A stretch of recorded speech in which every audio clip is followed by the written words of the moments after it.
qizlar diastasi bor qizlarda hech qachon qori yo'qolib ketmaydi, lekin sal bo'lsa ham kichrashi mumkin. Shuning uchun mashq ko'rsataman. Eslab qolamiz va har kuni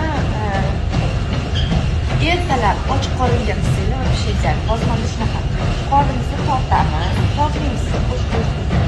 Yelka kengligiga qo'lni qo'yamiz, yelka kengligiga oyoqni qo'yamiz, oyoq uchiga ko'taramiz va tizzalarni ko'taramiz. 10 gacha sangiz 1, 2, 3, 4, 5, 6, 7, 8, 9, 10.